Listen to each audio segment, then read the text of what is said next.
சிக்கிய நிரஞ்சலா குடும்பம் கதிகலங்கம் என்பிபி நீதிமன்றத்தின் அதிரடி உத்தரவு. அரசாங்கம் ஒருபோதும் போதைப்பொருள் கடத்தல்காரர்களுக்கு உதவப் போவதில்லை. இனி பேச்சுக்கு இடமில்லை, செயல் வடிவம்தான் பிரதமர் கருணி திட்டவட்டம். யாழிலிருந்து விரட்டியடிக்கப்பட்ட சட்டவிரோத நிதி சேகரிப்பு கும்பல். பாடசாலை மாணவர்களுக்கு மகிழ்ச்சி தகவல், அரசாங்கத்தின் புதிய திட்டம்.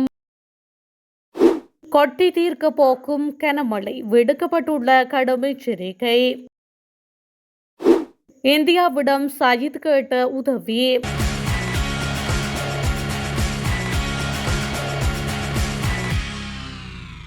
புதிய மாற்றத்தை நோக்கி செல்கையில் மாறுபட்ட கருத்துக்கள் தோற்றம் பெறுவது வழமையானதே. திட்டமிட்டபடி அரசின் தீர்மானங்கள் நடைமுறைப்படுத்தப்படும் என பிரதமர் கருணி அமரசூரிய தெரிவித்துள்ளார். புதிய கல்வி மறுசீரமைப்பு தொடர்பில் குளியாப்பிட்டிய கல்வி அதிகாரிகளுடன் நடைபெற்ற கலந்துரையாடலின் பின்னர் ஊடகங்களுக்கு கருத்து தெரிவிக்கையிலேயே பிரதமர் மேற்கண்டவாறு குறிப்பிட்டுள்ளார். இதுபற்றி இவர் மேலும் தெரிவிக்கையில், புதிய கல்வி திட்டம் தொடர்பில் தொழிற்சங்கங்களுடன் பல சுற்று பேச்சுவார்த்தைகளை நடாத்திவிட்டோம். தொடர்ந்தும் பேசிக் கொண்டிருக்க முடியாது. புதிய மாற்றத்தை நோக்கி செல்கையில் மாறுபட்ட கருத்துக்கள் தோற்றம் பெறுவது ஒன்றும் ஆச்சரியமல்ல. அரசாங்கம் என்ற வகையில் சில முடிவுகளை எடுக்க வேண்டியுள்ளது.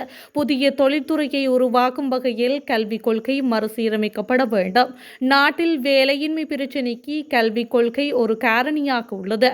இந்த தீர்வாகவே புதிய கல்வி மறுசீரமைப்பை அறிமுகப்படுத்த தீர்மானித்தோம். தொடர்ந்தும் பேசிக் கொண்டிருக்க முடியாது. தீர்மானங்களை செயல்படுத்த வேண்டும். பாடசாலை நேரங்களை நீடிப்பது தொடர்பில் பாடசாலை அதிபர்களுக்கு அறிவுறுத்தப்பட்டு கல்வி அமைச்சினால் சுற்றறிக்கை வெளியிடப்பட்டுள்ளது. புதிய கல்வி மறுசீரமைப்பு அடுத்த ஆண்டு முதல் நடைமுறைப்படுத்தப்படும். தரம் 1 முதல் தரம் 6 வரையான வகுப்புகளுக்கு புதிய பாட புத்தகங்கள் அச்சிடும் பணிகள் இம்மாதம் இறுதியில் நிறைவடையும் என்றும் அவர் மேலும் தெரிவித்துள்ளார். தேசிய மக்கள் சக்தியின் பேலியகுட நகரசபை உறுப்பினர் ஒருவரது கணவர் மற்றும் மகன் ஆகியோர் போதைப் பொருளுடன் கைது செய்யப்பட்டமை தென்னிலங்கை ஊடகங்களில் பேசுபொருளாக மாறியிருந்தது. இந்த நிலையில் டிஸ்ன நிரஞ்சலா குமாரி தனது பதவியை விட்டு விலகியுள்ளார். இதனால் தான் கடுமையான மன உளைச்சலுக்கு உள்ளானதாகவும் தனது குடும்பம் இவ்வாறான மோசமான நடவடிக்கையில் ஈடுபடும் என தான் எதிர்பார்க்கவில்லை எனவும் அவர் கூறியிருந்தார்.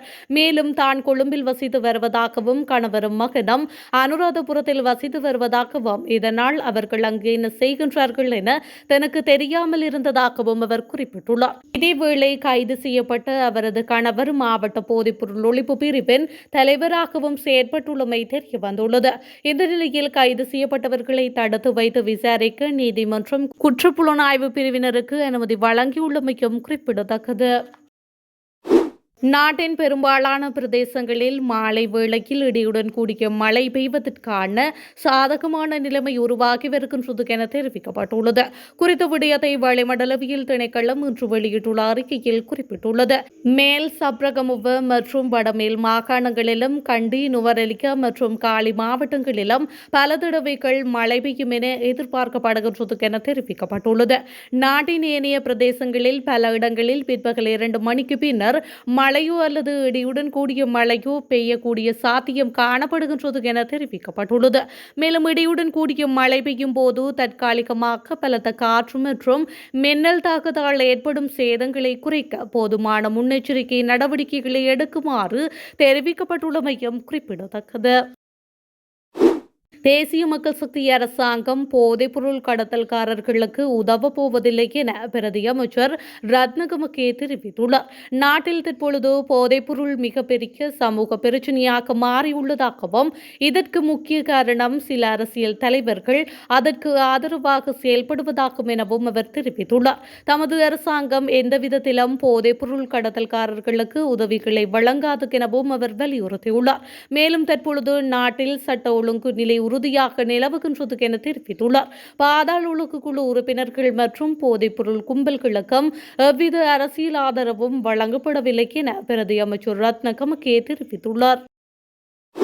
250க்கும் குறைவான மாணவர்களை கொண்ட பாடசாலைகளுக்கு தற்பொழுது வழங்கப்படும் வவுச்சர்களுக்கு பதிலாக உள்நாட்டில் தயாரிக்கப்பட்ட உயர்தர பாடசாலை காலணிகளை வழங்குவதற்கான ஒரு முன்னோடி திட்டம் தொடங்கப்பட்டுள்ளது.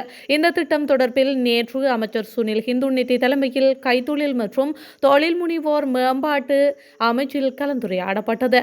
சோதனை சட்டத்தின் கீழ் மேற்கு மற்றும் தெற்கு மாகாணங்களில் உள்ள 1266 பாடசாலைகளை சேர்ந்த 1,46,773 மாணவர்களுக்கு உள்நாட்டில் தயாரிக்கப்பட்ட காலணிகளை வழங்கப்பட உள்ளன.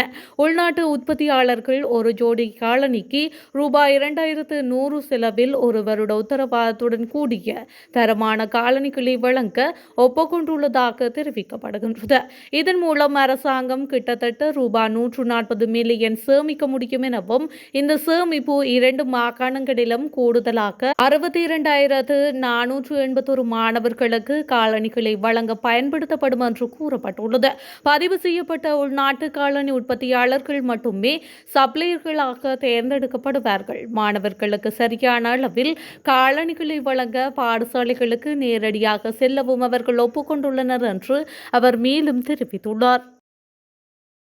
இலங்கை மருத்துவத்துறையில் நிலவும் அத்தியாவசிய மருந்துகளின் பற்றாக்குறைக்கு தீர்வு காண இந்திய அரசின் ஆதரவை வழங்குமாறு எதிர்க்கட்சித் தலைவர் சஜித் பிரேமதாச இந்திய சுகாதார மற்றும் குடும்ப நலத்துறை அமைச்சர் ஜெகத் பிரகாஷ் நட்டாவிடம் கோரிக்கை விடுத்துள்ளார். இது எதிர்க்கட்சித் தலைவர் சஜித் பிரேமதாசவின் உத்தியோகபூர்வ இந்திய விஜயத்தின் இன்னும் ஒரு நடவடிக்கையாகும் என்று எதிர்க்கட்சித் தலைவரின் ஊடக பிரிவு தெரிவித்துள்ளது. இலங்கையின் தேசிய சுகாதார கட்டமைப்பின் ஊடாக பல தசாப்த காலமாக இலவச சுகாதார வசதிகள் வழங்கப்பட்ட போதிலும் தற்பொழுது அத்தியாவசிய மற்றும் உயிர்காக்கும் பல மருந்துகளின் பற்றாக்குறை அவற்றை பயன்படுத்தும் லட்சக்கணக்கான மக்களை கடுமையாக பாதித்துள்ளது என்று சஜித் பிரேமதாச சுட்டிக்காட்டியுள்ளார். ஒரு சில மருந்துகள் தனியார் துறையினூடாக மாத்திரமே பெற்றுக்கொள்ள முடியுமான சூழ்நிலை ஏற்பட்டுள்ளது என்றும் தெரிவித்த எதிர்க்கட்சித் தலைவர் அரசு மருத்துவமனைகள் எதிர்கொள்ளும் அந்த சவாலை வெற்றி கொள்வதற்காக இலங்கைக்கு அதிகபட்ச ஒத்துழைப்பை வழங்குமாறும் இந்தியா வழங்கும் அந்த ஒத்துழைப்பை மரியாதையுடன் வரவேற்பதாகவும் தெரிவித்துள்ளார். யாழில் சட்டவிரோதமாக நிதி சேகரிக்க வந்த கும்பல் ஒன்று காவல்துறையினரால் விரட்டியடிக்கப்பட்டுள்ளது. குறித்த சம்பவம் நேற்று இடம்பெற்றுள்ளது. சம்பவம் தொடர்பில் மேலும் தெரிய வருகையில் குறித்த குழுவில் உள்ளவர்கள் தங்களின் பிள்ளைகளுக்கு உடலில் பாதிப்புகள் உள்ளதாக நிதி சேகரிப்பில் ஈடுபட்டுள்ளனர். அத்தோடு அவற்றுக்கு சிகிச்சை செய்வதற்கு பாரிய அளவு நிதி தேவை எனவும் பொய் கூறி வெவ்வேறு மாவட்டங்களில் தொடர்ச்சியாக நிதி சேகரிப்பில் ஈடுபட்டு வந்ததாக தெரிவிக்கப்படுகின்றது. இந்த நிலையில் குறித்த கும்பல் நேற்று யாழ்ப்பாணத்திற்கு வந்துள்ளது. இது குறித்து காவல்துறையினருக்கு ரகசிய தகவல் வழங்கப்பட்டுள்ளது. இதனையடுத்து குறித்த குழுவில் இருந்த மூவரையும் அழைத்து சென்ற யாழ்ப்பாண காவல்துறையினர் விசாரணைகளை மேற்கொண்டுள்ளனர். நிகழ்நிலை சூதாட்ட செயலி ஒன்று தொடர்பான வழக்கில் இந்திய கிரிக்கெட் அணியின் முன்னாள் வீரர்களான ஸ்ரேயஸ் ரெய்னா மற்றும் ஷிகர் தவான் ஆகியோரின் சொத்துக்கள் முடக்கப்பட்டுள்ளன. இதற்கமைய ஸ்ரேயஸ் ரெய்னாவின் 6.64 கோடி சொத்துக்களும் ஷிகர் தவானின் 4.50 கோடி மதிப்பிலான சொத்துக்களும் முடக்கம் செய்யப்பட்டுள்ளன. தற்பொழுது 38 வயதாகும் ஸ்ரேயஸ் ரெய்னா இந்திய அணியின் நட்சத்திர சகலத்துறை வீரராக இருந்ததோடு இப்போது அவர் கிரிக்கெட் வர்ணனையாளராகவும் செயற்படுகின்றார்.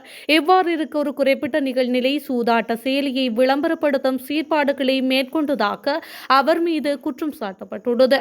இதனையடுத்து கடந்த ஆகஸ்ட் மாதம் அவரை விசாரணைக்கு முன்னிலையாக்குமாறு இந்திய அமலாக்கத்துறை அழைப்பாணை அனுப்பியிருந்தது.